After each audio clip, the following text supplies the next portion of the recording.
자, 이제 125페이지 3번 대리권의 범위의 제한이 나오죠. 여기서는 또 시험 문제를 거의 반드시 내는 부분이거든요. 좀 생각을 해봐야 되는데 1번 대리권의 범위에서 1. 법정 대리인이 뭘 할 수 있느냐. 법률 규정에 의해서 결정이 되는데 시험 범위가 아니니까 쳐다보지도 않고요. 2번 임의 대리죠. 자, 임의 대리인이 뭘 할 수 있는지를 좀 정의해보면 첫 번째 임의 대리인이 뭘 할 수 있는지는 결국은 수권행위를 해석해보면 알 수 있거든요. 땅 팔라 그랬으면 땅 팔 수 있고 저당권 설정해 달라 그랬으면 뭐 할 수 있죠? 저당권 설정할 수 있고 그런 거잖아요. 그래서 우리가 첫 번째 정리할 것은 뭐냐면 매도에 관한 수권 땅을 팔아달라고 대리권을 줬을 때 이 사람이 무엇을 할 수 있는지를 좀 정리를 해야 돼요. 첫 번째, 할 수 있는 거, 가능한 거. 매도할 수 있겠죠? 매매계약 체결할 수가 있고요. 또 매매계약을 체결했더니 대금을 주네요. 그 매매대금을 수령하는 거 가능하고요. 근데 문제는 돈을 받기로 하늘 갔더니 돈이 없대요. 연계해 달래요. 연계해 줄 수 있느냐. 이 문제에 대해서 우리 판례는 대금 지급 기한을 연기해 주는 것도 가능하다는 입장입니다. 왜냐하면 대리는 타인을 위하여 스스로 뭐 하는 사람이죠? 의사를 결정해 주는 사람이니까 연기해 주는 것이 본인에게 이득이 된다 판단한다면 스스로 결정해서 뭐 해줄 수 있는 거죠? 연기해 줄 수가 있는 거죠. 그럼 뭘 못하느냐? 불가능한 거죠. 첫째, 대금 지급 기한을 연기해 주는 것은 가능하지만 대금의 일부든 전부든 면제해 줄 수는 없다라는 것이 우리 판례 입장이고, 또 임의대리는 원칙적으로 취소할 수도 없고 해제할 수도 없어요. 왜 임의대리인이 취소할 수도 없고 해제할 수 없는지 그 이유는 좀 이따 설명드릴 거거든요. 그래서 교재 보시면은 가번해가지고 수권행위를 해석해보면 대리인이 뭘 할 수 있는지를 알 수가 있다 나오고, 그 다음에 핵심 판례 가지고 넘겨보시면 판례가 빠바박 나와 있죠. 지금 제가 정리해드린 게 뭐예요? 판례. 그 판례. 매매계약 체결할 수도 있고 매매대금을 수령할 수도 있고 대금 지급 기한을 뭐 할 수 있어요?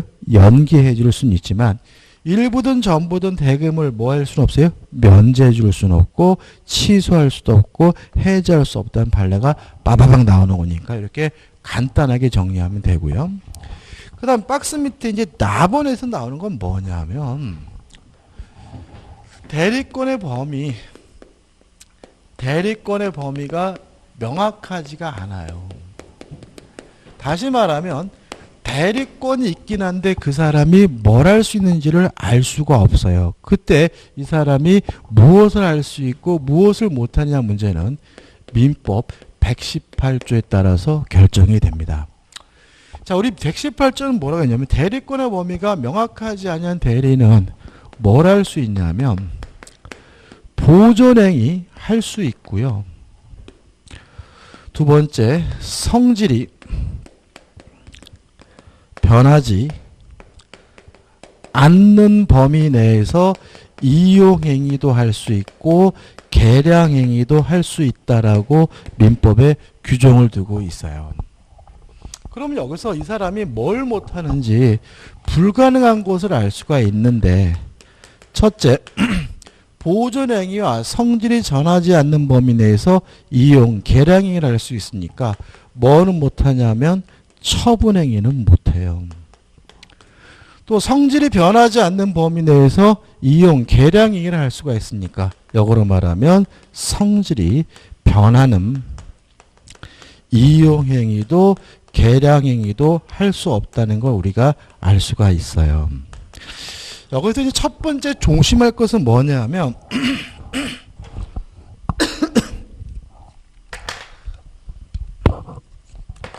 첫 번째 조심할 게 뭐냐면 요 매도에 관한 수권이 있는 경우와 그 다음에 대리권의 범위가 명확하지 않은 거, 요 두 가지를 명확히 구분해서 기억하셔야 돼. 보통 수험생분들이 이거를 짬뽕을 해가지고 혼합해서 기억을 하셔가지고 대충 감으로 문제를 푸는 경우가 있는데 매도에 관한 수권이 있을 때 할 수 있는 것과 없는 것과 정확히 기억하고 대리권이 있긴 한데 그 범위가 명확하지 않았을 때 할 수 있는 것과 할 수 없는 것 정확히 명확하게 구별해서 기억해 두셔야 되고요. 그 다음에 교재에는 지금 성질이 변하지 않는 보존행위와 성질이 변하지 않는 범위 내에서 이용행위와 계량행위가 뭔지가 쭉 나열되어 있잖아요. 근데 거기서 그걸 구체적으로 외울 필요는 없어요. 근데 우리가 한 가지만 생각해 보자고요. 임대가 들어가요. 임대가. 자, 생각해 보자고요.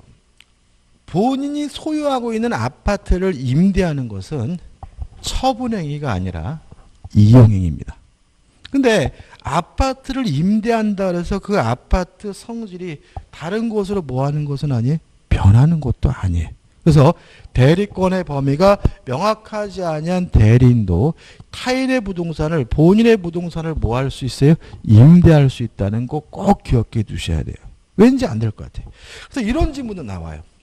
처분권 없는 자는 타인의 부동산을 임대할 수 없다 그러면 X예요. 왜 그러냐면 이 대리권의 범위가 명확하지 아니한 대리는 처분할 수 없잖아요. 처분권이 없죠. 그래도 타인의 부동산을 뭐 할 수 있어요? 임대할 수 있는 거잖아요. 그럼 이렇게 되는 거죠. 처분권이 없더라도 타인의 부동산을 임대할 수 있는데 그 사람이 누구냐? 대리권의 범위가 명확하지 아니한 대리인이다 라고 정리하시면 되는 거죠. 그래서 교재 보시면은 1. 보존행위 나와 있고 2번 이용행위와 계량행위에서 나와 있는데 요 이행행위 속에 뭐가 있죠? 예컨대 물건의 임대, 부동산을 임대하는 것도 할 수 있다는 거 주의하시기 바라고 만약에 위반하게 되면 대리권이 없기 때문에 뭐가 되냐면 무권 대리가 되겠죠. 우측에 대표이지 풀어볼까요? 대리권이 존재하지만 그 범위를 정하지 않은 경우 대리인이 할 수 없는 것은 그러면 이 사람은 보존행위와 성질이 변하지 않는 범위 내에서 이용행위와 계량행위를 할 수 있고요. 처분행위는 못하잖아요. 그럼 뭘 찾으면 되죠? 처분행위를 찾으면 될 텐데 5번에서 처분행위가 나오는 거죠. 쉽죠? 그죠? 그러니까 이거를 명확하게 기억하시면 탁 나오는데 이거를 두리뭉실을 기억해 두시면 혼란스러울 수 있으니까 조심하시기 바랍니다.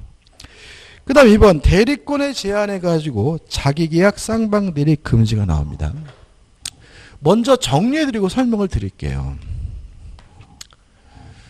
일단 자기계약 쌍방대리는 원칙적으로 금지가 됩니다. 하면 안 됩니다. 그런데도 불구하고 했다면 위반하게 되면 원칙적으로 무효가 아니라 뭐가 되냐면 무권 대리가 되는데 다만 유의하실 것은 법원에서 이루어지는 입찰 대리에 대해서는 쌍방 대리가 이루어지게 되면 아예 무효가 된다는 것이 우리 판례 입장임을 주의하시기 바라고 원칙은 무효가 아니라 뭐가 돼요? 무권 대리인데 입찰 대리를 쌍방을 대리하게 되면 아예 뭐가 돼요? 무효가 된다. 이렇게 좀 기억해 두시기 바라고요. 다만 예외적으로 허용이 되는 경우가 있다. 첫째, 본인의 승낙이 있다면 가능하다. 두 번째, 본인에게 이익만을 주는 행위는 자기계약이 가능하다는 입장인데 본인에게 이익만을 주는 행위는 대표적으로 뭐 말하냐면 대리인의 재산을 본인에게 증여하는 경우죠. 자, 대리인의 재산을 본인에게 증여하는 것은 본인에게 항상 뭐만 주게 돼요? 이익만을 주기 때문에 자기계약이 가능해요. 흔해요? 흔하지 않아요? 이게? 흔하죠. 왜냐하면 아버지가 아들한테 용돈 주는 거니까. 본인 대리인의 재산, 친권자의 재산을 본인에게 뭐죠? 증여한다고요. 아들아 이번 달 용돈 뭐죠? 10만 원이다. 그죠? 흔하잖아요. 다시 말하면 아버지가 혼자 결정해서 상관이 없기 때문에 대리인의 재산을 본인에게 증여하는 행위는 자기계약이 가능하다는 것이 뭐예요? 판례 입장임을 주의하시기 바래요. 이해되시죠? 그죠? 항상 대리인 할 때 뭐가 잘 안 생기게 되면 뭘 집어넣으시라고요? 친권자를 집어넣으세요. 그죠? 그 다음에 세 번째로 등기를 신청하는 것은 자기계약 쌍방대리가 가능하고요. 네 번째, 단순한 채무이행도 자기계약 쌍방대리가 가능합니다. 근데 조심할 것은 뭐냐면 채무이행이라 하더라도 여전히 금지가 되는 거, 제외되는 게 있는데 첫째, 다툼이 있는 채무를 변제하는 것은 허용되지 않고요. 두 번째, 변제기가 도래하지 않은 채무를 변제하는 거 허용되지 않고요. 돈 대신 물건을 갚는 대물 변제 허용되지 않고요.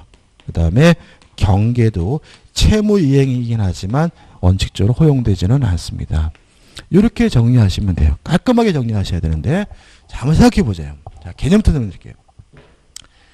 갑이요, A라는 토지를 가지고 있어요. 근데 을에게 내가 내 땅 좀 팔아다오, 매도에 관한 수권을 내서 을이 뭐가 됐냐면 대리인이 됐거든요. 그러면 매도에 관한 수권이 있다면 을은 갑의 토지를 뭐 할 수 있는 거죠? 팔 수가 있는 거잖아요. 근데 을이 갑의 땅을 팔려고 가보니까 너무 좋아요. 그래서 남주기 아까워서 지가 직접 샀다면 이걸 우리가 뭐라 그러냐면 자기 계약이라고 해요. 이게 왜 금지가 되느냐 이유를 좀 생각해 봐야 되는데, 대리는 타인을 위하여 스스로 뭐 하는 사람이죠? 의사를 결정하는 사람이에요. 따라서 매도에 관한 수권이 있다라는 말은 매도에 대해서 누가 의사를 결정한다는 거예요? 을이 의사를 결정한다는 거고요. 지가 샀잖아요. 그러면 매수에 대해서 누가 해요? 지가 의사를 결정하잖아요. 그래서 자기 계약을 하게 되면 모든 의사결정을 누가 하게 돼요? 을이 혼자 하기 때문에 막말로 을이 매매되곤 10원에도 할 만이 없다라는 이상한 논리가 생기는 거죠. 그래서 자기 계약이 이루어지게 되면 본인이 피해를 볼 우려가 있기 때문에 자기 계약은 원칙적으로 뭐가 되는 거예요? 금지가 되는 거죠. 쌍방대리. 자, 갑이 매도에 대한 수권을 했고요. 또 공교롭게도 병도 을에게 좋은 땅이 있으면 땅을 사다오, 매수에 관한 뭘 했냐면 수권을 해서 을이 갑과 병을 대리해서 갑과 병 간의 매매 계약을 체결했다면 이것도 뭐가 돼요? 쌍방대리가 되는데, 물론 이 경우에도 매도에 대한 의사결정도 누가 해요? 을이. 매수에 관한 의사결정도 누가 해요? 을이 하죠. 형태는 다르지만 쌍방대리도 모든 의사결정을 누가 혼자 해요? 을이 혼자 하기 때문에 본인에게 피해를 줄 우려가 있기 때문에 자기 계약도 금지가 되고 쌍방대리도 뭐가 되는 거예요? 금지가 되는 거예요. 이해되시죠? 그럼 이제 예외 드릴 수 있어요. 본인이 피해를 줄까봐 본인을 보호하기 위해서 자기 계약 쌍방대리를 금지하고 있는 것이라면, 본인이 상관없다고 한다면, 본인이 해도 상관이 없다고 한다면 굳이 뭐 할 필요 없어요? 막을 이유는 없으니까 본인의 승낙이 있으면 가능하고요. 또 본인에게 이익만을 주는 행위, 자, 을이 자기 재산을 갑에게 증여하게 되면 갑에게 항상 뭐가 돼요? 이득이 되죠. 단 1원을 주더라도 뭐가 돼요? 이득이 되니까 을이 혼자 결정해도 갑에게 피해를 줄 우려가 없기 때문에 이것도 자기 계약이 뭐죠? 가능하고요. 등기 신청은 이거 뭘 생각하시면 돼요. 우리가 부동산을 거래하고 등기를 신청할 때 법무사를 선임하잖아요. 그러면 매도인 따로 매수인 따로 선임하나요? 아니죠. 한 사람을 선임하거든요. 그러면 법무사는 결과적으로 뭘 하게 되는 거죠? 쌍방 대리를 하게 되는 거니까 꼭 가능하다. 다시 말하면 등기 신청 일반적으로 무엇을 통해서요? 쌍방 대리를 통해서 이루어진다는 얘기죠. 그 다음 채무이행이요. 자, 이런 거죠. 일단 우리가 다툼도 없고 변제기가 이미 도래한 상태라면 대리인이 혼자 결정해서 채무를 이행하더라도 본인에게 아무런 피해를 줄 우려가 없으니까 채무이행은 뭐가 되는 거예요? 허용이 되는 거잖아요. 근데 이것도 좀 고시어 봐야 돼요. 자, 이런 겁니다. 자, 갑이 본인이고요. 을이 누구냐면 대리인이에요. 근데 을이 갑에 대해서 뭐가 있냐면 채권이 있고요. 갑이 을에 대해서 뭐가 있냐면 채무가 있단 말이죠. 근데 이 채권이 아무런 다툼도 없고 변제기가 이미 도래한 상태라면 을은 갑의 재산으로부터 뭐 받을 수 있다는 거예요? 변제받는 것이 가능하다는 얘기인 거죠. 이해되시죠? 그죠? 이것도 곱씹지 않으면 왠지 안 될 것 같다라는 착각을 일으키기 때문에 틀려요. 그죠? 자, 다툼도 없고 이미 변제기가 뭐한 상태예요? 도래한 상태라면 자기 계약이 가능하다는 말은 본인의 재산으로부터 뭐 받을 수 있어요? 변제받는 것이 가능하다는 얘기죠. 근데 뭐는 안 돼요? 대물 변제는 안 돼요. 왜 그러냐면 만약에 을이 받을 돈이 1억인데 갑에게 A라는 토지가 있는데 이게 만약에 시가 3억짜리다. 그러면 1억 대신 땅으로 받는 것은 뭐예요? 대물 변제인데 을이 혼자 결정해서 A 토지를 먹어버리면 갑에게 뭐 줄 필요 있어요? 피해를 줄 필요가 있으니까 대물 변제는 채무 이행이라 하더라도 뭐 되지 않아요? 허용되지 않는 거고요. 경계라는 말이 뭐냐면 계약의 종류를 바꿔서 하는 이행을 경계라고 해요. 경계가 뭐죠? 계약의 종류를 바꿔서 하는 이행이에요. 이게 중요한 개념인데 시험이 잘 나오는데 경계가 흔할까요? 또 흔하지 않을까요? 이거 경계. 우리 일상적으로 볼 수 있나요? 경계? 이게 뭐냐면은 가끔 이런 거 있어요. 아파트 이렇게 분양 전단지가 왔는데 중도금 전액 대출 전환 이런 광고 있잖아요. 가끔. 그죠? 그게 뭐냐면 경계예요. 자, 왜 그러냐면 제가 아파트를 분양받았다는 말은 무슨 계약을 한 거죠? 매매 계약을 한 거잖아요. 그럼 매매 계약을 했으면 뭘 줘야 돼요? 중도금을 줘야 되는데 그걸 뭐로 바꿔주겠다는 거예요? 대출로 바꿔주겠다는 거죠. 그래서 어떻게 이루어지냐면 가가지고 분양사무소 가가지고 대출 서류를 제출하면 건설회사가 알아서 은행에다 제출하고 뭘 받습니까? 중도금을 받는 거죠. 다시 말하면 매매 계약을 뭐로 바꿔서 대출 계약으로 바꿔서 중도금을 이행하잖아요. 이렇게 계약의 종류를 바꿔서 하는 채무 이행을 우리가 뭐라고 그래요? 경계라고 하고요. 만약 이 경계가 자기계약 쌍방대리가 가능한다면 지 혼자서 멋대로 상환기간 100년, 200년 할 수도 있고요. 이자도 지 멋대로 뭐죠? 마음대로 정할 수가 있기 때문에 경계는 채무 이행인데도 불구하고 자기계약 쌍방대리가 뭐가 되고 있는 거죠? 금지되고 있다는 거 주의하시기 바랍니다. 그래서 기억할 것은 이 정도인데 이게 무엇을 의미하는지에 대해서 정확하게 뭐가 필요한 거죠? 곱씹음이 필요하다는 거 좀 주의하시기 바랍니다. 끝입니다. 그 다음 128페이지 오시면 이제 뭐가 나오죠? 공동대리가 나와요. 이것도 개념이 중요한데 일단 대리인이 수인 여러 명이에요. 교재 보시면 법조문이 나와 있죠. 119조. 대리인이 수인인 때는 각자가 본인을 대리한다죠. 다시 말하면 대리인이 여러 명이면 원칙적으로 각자 대리입니다.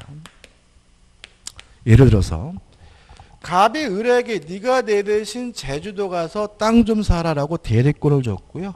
갑도 병한테 땅 좀 사라고 대리권을 줬다면 각자 대리니까 을도 혼자서 알아서 땅 알아보러 다니면 되고요. 병도 알아서 뭐 하면 되죠? 땅 알아보러 다니면 되는 거죠. 근데 이게 원칙인데 만약에 대리인이 여러 명이고 특별히 공동으로 하라는 제한이 붙으면 이때 비로소 뭐가 되냐면 공동 대리가 되고요. 공동으로 하라는 제한이 있는데도 불구하고 위반하게 되면 이것이 뭐가 되냐면 무권 대리가 돼요. 다시 말하면 을과 병에게 대리권을 주면서 공동으로 해라 라는 특별한 뭘 걸어놨어요? 제한을 걸었다면 이제 을과 병은 공동으로 뭘 해야 돼요? 대리 행위를 해야 되는데 한 사람이 했다면 위반하게 되면 뭐가 되는 거죠? 무권 대리가 되는 거예요. 여기서 이제 중요한 겁니다. 뭘 공동으로 해야 될까요? 우리 판례에 따른다면 의사 결정만 공동으로 하면 된다는 것이 우리 판례 입장입니다. 대리는 뭐 하는 사람이라고요? 의사를 결정하는 사람. 따라서 갑이 을과 병이 공동으로 하라는 말은 뭘 공동으로 하는 얘기예요? 의사결정을 공동으로 하라는 말에 불과한 거예요. 같이 짜장면 먹고 같이 다니라는 의미는 아닌 거죠. 따라서 만약에 어떤 땅을 사고 어떤 금액에서 땅을 살지를 함께 결정했다면 계약서는 을과 병 아무나 한 사람만 쓰면 돼요. 뭐만 공동으로 하면 되니까요? 의사결정만 공동으로 하면 되니까요. 따라서 수동대리는 공동으로 할 필요가 없다. 동의하시나요? 자, 수동대리는 누가 하는 겁니까? 상대방이 의사를 표시하는 거잖아요. 수동대리는 대리인이 실질적으로 뭘 안 한다고요? 의사결정하지 않잖아요. 근데 뭐만 공동으로 하라고요? 의사결정만. 따라서 수동대리는 굳이 공동으로 할 필요가 없고요. 마지막으로 공동대리의 가장 대표적인 예가 뭐냐면 친권자다까지 기억하시면 퍼펙트합니다. 자, 이렇게 됩니다.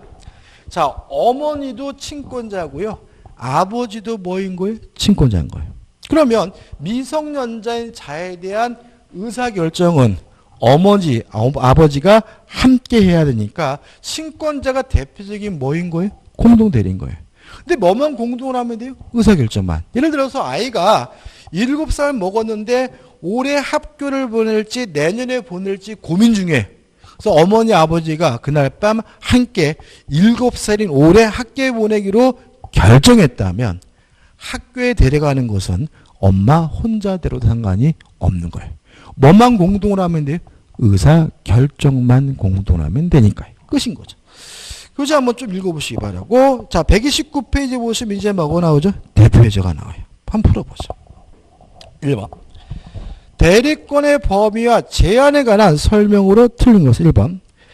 대리인에 대한 본인의 금전 채무 기한이 도래한 경우 대리는 본인의 허락 없이 그 채무를 변제하지 못한다. X죠. 왜 X예요? 자, 보세요. 대리인에 대한 본인에게 뭐가 있어요? 채무가 있고 대리인에게 뭐가 있다는 거예요? 채권이 있다는 얘기잖아요. 근데 의뢰 결정에서 갑으로부터 변제받는 것은 뭐인 거죠? 자기 계약인 거죠. 그죠? 아까 했잖아요. 그죠? 그죠? 근데 단순한 채무 이행은 뭐하다고요? 가능하잖아요. 그죠? 그죠? 그래서 1번 대리인에 대한 본인의 금전 채무 기한이 도래한 경우 대리는 본인의 허락 없이 그 채무를 변제하지 못한다. X인 거예요. 그래서 이런 1번과 같은 지문 때문에 아까 제가 열심히 뭐 한 거예요? 설명을 드린 거고 이걸 단순히 그냥 채무이행 이렇게 외워 제끼면은 1번 지문을 보면서도 무슨 말인지도 뭐하고요? 틀리게 된다고. 그래서 아까 제가 어떻게 했어요? 정리는 간단하게 하되 이것이 무엇을 의미하는지에 대해서 뭐 하셔야고요? 곱씹음이 필요하다고 말씀을 드린 거예요. 답은 뭐죠? 1번인 거죠. 2번 금전 소비 대차 계약과 그 담보를 위한 담보권 설정 계약을 체결할 권한이 있는 임의 대리는 그러면 할 수 있어요. 근데 조심할 것은 취소할 수도 없고 뭐 할 수도 없어요? 해지할 수도 없잖아요. 따라서 계속 보시면 특별한 사정이 없는 한 계약을 해지할 권한까지 갖는 것은 아니다. 맞는 질문이죠. 3번 매매계약을 체결하 대리권을 수여받은 대리는 자 매매계약을 체결할 수 있을 뿐만 아니라 매매대금을 뭐 할 수도 있다고요? 수령할 수도 있는 것이니까 특별한 사정이 없는 한 중도금과 잔금, 매매대금을 수령할 권한이 있다. 오, 맞는 질문이죠. 4번 대리인이 여러 명이에요. 원칙이 뭐라고요? 각자 대리. 다만 공동으로 하라는 특별한 제한이 있으면 그때 뭐가 되죠? 공동대리가 되는 거니까 4번 대리인이 수인 여러 명인 때는 각자가 본인을 대리하지만 법률 또는 수권행위에서 달리 정할 수 있다. 맞는 질문이죠. 5번 권한을 정하지 아니한 대리인 요거죠. 그죠? 요거예요. 보존행위와 성질이 변하지 않는 범위 내에서 이용, 계량행위를 할 수가 있으니까 권한을 정하지 아니한 대리인은 보존행위를 할 수 있다. 맞는 질문이죠. 이해되시죠? 자, 아까 이제 여기서 시험 문제가 거의 무조건 나오는 부분인데 대충 두리뭉실해가지고 문제 기억하시면 문제 풀 때마다 꼬박꼬박 뭐에 틀리게 되어 있으니까 확실하게 나눠서 기억하시고 특히 요 채무 이행을 할 수 있다는 말이 무엇인지에 대해서 뭐가 필요하다고 곱씹음이 필요하다는 거 다시 한번 강조해 말씀을 드립니다. 넘겨보시면 문제 하나 더 있어요. 갑은 자신의 X토지를 매도하기 위해 을에게 대리권을 수여하였고 을은 갑을 위한 것임을 표시하고 X토지에 대하여 병가 매매 계약을 체결했다. 다음 설명 틀린 거죠. 그럼 여기서 보시면 매도하기 위해 을에게 대리권을 수여했다는 말은 매도에 관한 뭐가 있다는 얘기죠? 수권이 있다는 얘기인 거죠? 그럼 게임 끝인 거예요. 1번 을은 특별한 사정이 없는 한 병으로부터 매매 계약에 따른 중도금이나 잔금을 수령할 수 있다. 맞네요. 2번 병이 매매 계약을 적법하게 해지한 경우 병은 을에게 손해배상을 청구할 수 있다. X의 얘기죠. 자, 왜 그러냐면 손해배상은 누구한테 청구하는 거죠? 갑. 계약의 당사자는 누구한테요? 갑한테 해야 되는 거죠. 따라서 뭐죠? 2번은 뭐예요? X인 거예요. 3번 병의 채무불이행이 있는 경우 을은 특별한 사정이 있는 한 계약을 해지할 수 없다. 또 나왔네, 그죠? 매도에 관한 수권이 있더라도 뭐 할 수는 없어요? 해지할 수는 없죠. 4번 병이 매매계약을 적법하게 해지한 그 해지에 대한 원상회복 의무는 갑과 병이 부담한다. 갑이 부담하겠죠. 5번 만약 갑이 매매계약 그 체결과 이행에 관해 포괄적 대리권을 수여한 경우 그럼 이거죠.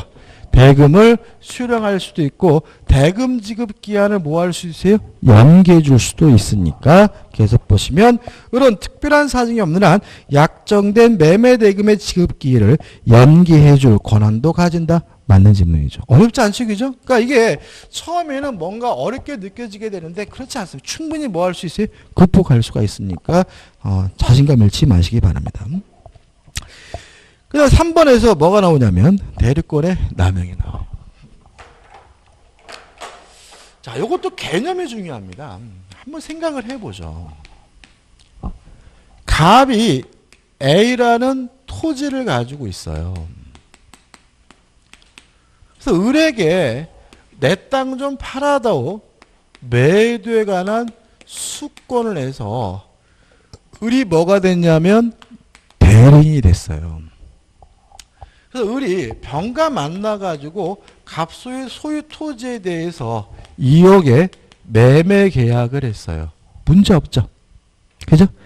매도에 관한 수권이 있다면 매매 계약 뭐 할 수 있어요? 체결할 수 있는 거죠. 그리고 병이 갑에게 갖다 주라고 매매 대금 2억 원을 주길래 을이 그 대금을 뭐 했냐면 받았어요. 문제 없죠? 매도에 관한 수권이 있다면 매매 대금을 뭐 할 수 있어요? 수령할 수가 있어요. 근데 을이요, 요 돈 갖고 튀었어요. 잠적을 해버렸어요. 이런 거 우리가 대리권 남용이라고 합니다. 여기서 좀 우리가 보통 이제 대리권 남용이 뭐냐면 대리인이 대리 행위를 했는데 본인을 위해서 한 것이 아니라 자기 자신 또는 제3자 이익을 위해서 대리행위를 한 경우 우리가 대리권 남용이라고 해요. 근데 주의할 점은 뭐냐면 교재 한번 읽어볼게요. 개념 보시면. 대리인이 대리권의 범위 안에서 대리행위를 한 경우에도 자기 또는 제3자 이익을 꾀할 목적으로 대리권을 악용하여 행사하는 경우를 대리권 남용이라고 하고요. 주의할 점은 뭐냐면 유권대리라는 점이죠. 그죠? 뭐라고요? 대리인이 대리권 범위 내에서 대리행위를 했는데잖아요. 이해되시나요? 이거를요, 또 개념을 안 잡아놓으시면 자꾸 무권대리로 헷갈려요. 만약에 을이 대리권도 없으면서 병한테 팔아먹고 돈 갖고 튀었으면 그건 뭐예요? 무권대리인 거고요. 을은 매매 계약할 대리권이 있고 매매 대금을 수령할 뭐가 있어요? 대리권이 있기 때문에 뭐임을 전제하는 거예요?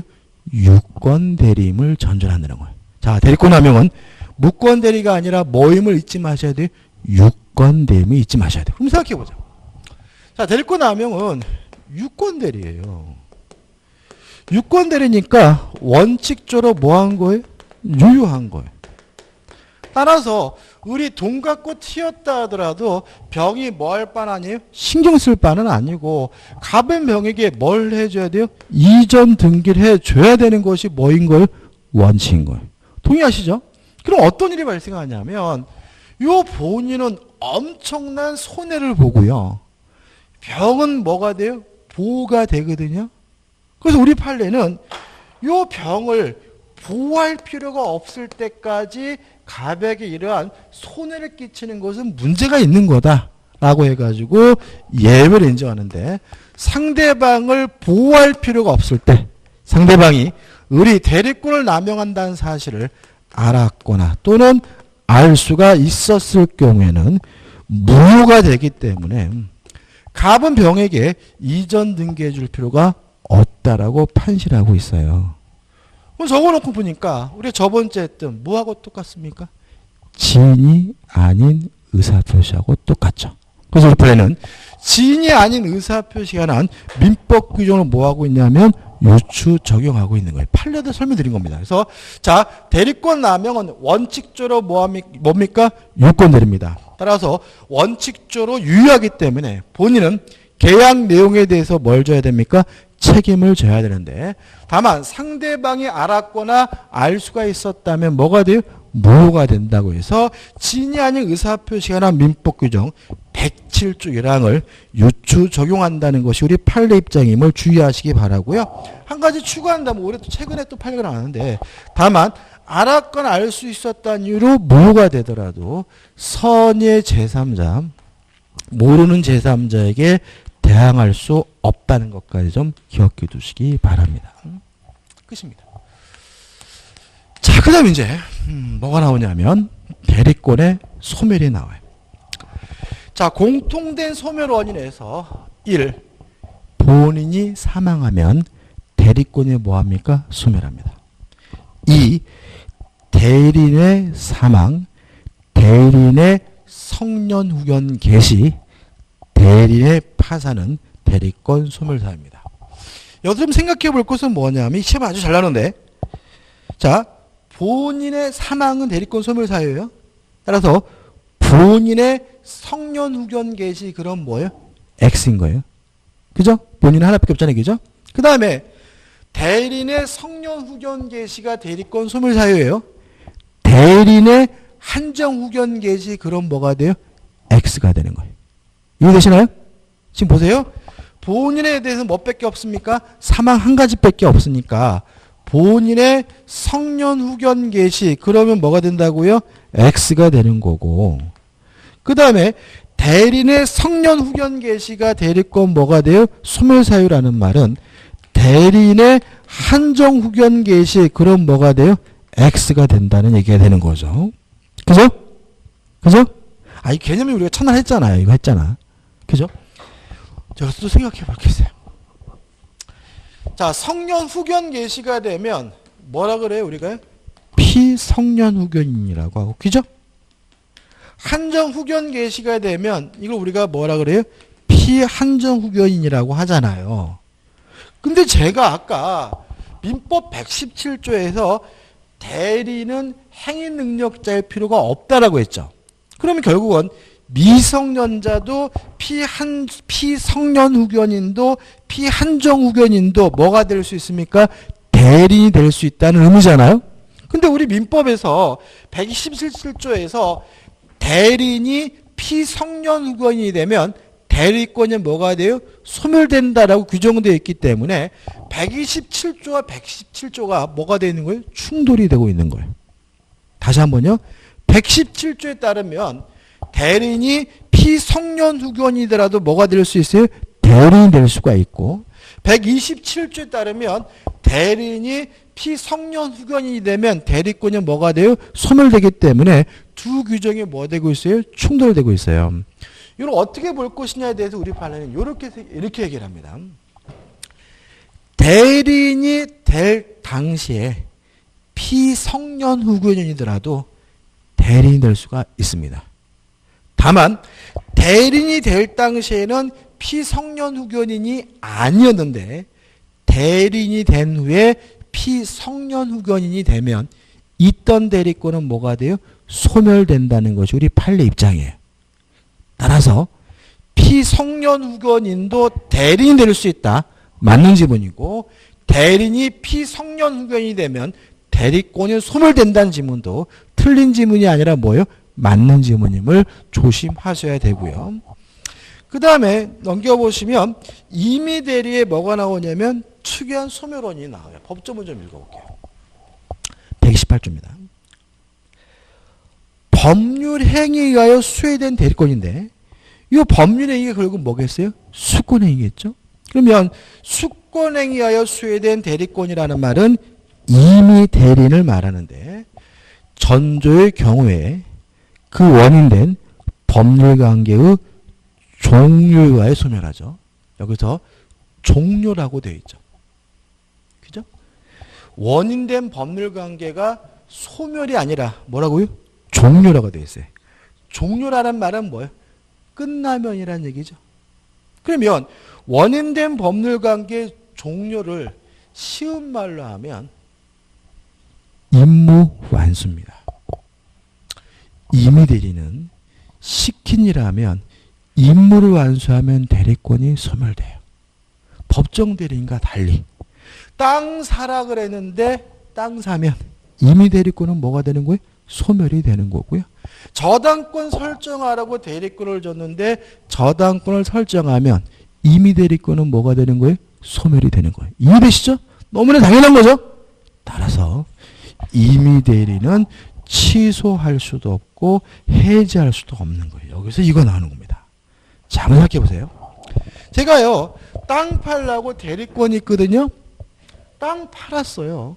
땅 팔고 며칠 지나서 사기당했다는 사실을 알게 됐더라도 저는 사기를 이유로 뭐 할 수 없는 거예요? 취소할 수 없는 거예요. 땅 팔면 저의 대리권은 소멸됐으니까요. 그잖아요. 그죠?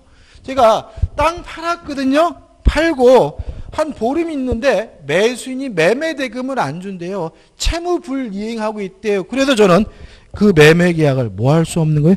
해제할 수가 없는 거예요. 왜요? 땅 팔면 저의 대리권이 뭐가 돼요? 소멸되기 때문에. 따라서 제가 취소하려면 해제하려면 별도로 취소권에 관한 수권이 있어야 되고요. 해제권에 관한 별도의 수권이 있어지면 뭐 할 수 있는 거예요? 해제할 수 있는 거예요. 그래서 앞에 우리가 임의 대리는 취소할 수 없고 해제할 수 없다라고 이렇게 자꾸 판결이 나오고 증인이 나오는 가장 큰 이유는 임의 대리는 시킨 일 하면 임무를 완수하면 대리권이 뭐가 되기 때문에 소멸되기 때문에 지가 사기를 당했더라도 지 스스로 뭐 할 수 없는 거예요? 취소할 수 없는 거고 매수인이 매매 대금을 안 주더라도 채무불이행이 있더라도 계약을 뭐 할 수는 없어요? 해제할 수 없다는 논리까지 가게 됨을 잊지 마시기 바랍니다. 이것도요. 안 곱씹어 오시면 자꾸 이상한 것 같은 거야. 자꾸 이상한 것 같으니까 뭐예요? 또 오답으로 치닫기 때문에 아까도 봤지만 문제에서 굉장히 많이 다루는 부분이니까 잊지 마세요. 임무를 완수하면 임의 대리권은 소멸됩니다. 따라서 취소할 수 없고 해제할 수 없고요. 취소나 해제하기 위해서는 별도의 또 다른 뭐가 필요합니까? 수권이 필요하다는 거 잊지 마시기 바랍니다. 자, 우측에 이제 대표 해제. 대리권에 관한 설명으로 틀린 것은 1번 대리인이 파산 상고를 받아도 그의 대리권은 소멸하지 않는다. X죠. 대리인의 파산의 대리권 소멸입니다. 2번 대리인이 수인 여러 명일 때 뭐가 원칙이죠? 각자 대리가 원칙이니까 2번은 뭐죠? 맞는 질문이고 3번 대리는 본인의 허락이 있으면 당사자 상방을 대리할 수 있다. 이거죠. 원칙적으로 금지되지만 본인의 승낙, 허락이 있으면 가능하고요. 4번 대리인의 대리권 남용을 상대방이 알았거나 알 수 있었을 경우 대리인은 본인에게 효력이 없다, 무효다. 대리권 남용 원칙적으로 유권대리이기 때문에 뭘? 유효하지만 상대방이 알았거나 알 수 있었으면 뭐가 돼요? 무효가 되기 때문에 맞는 지문이고요. 5번 매매 계약을 체결할 대리권을 수여받은 대리는 특별한 사정이 없는 한 중도금과 잔금, 매매대금을 수령할 권한이 있다는 지문도 물론 뭐죠? 맞는 지문이 되는 거죠. 자, 여기까지 하고요. 좀 쉬었다가 제3절 대리행위를 보도록 하겠습니다.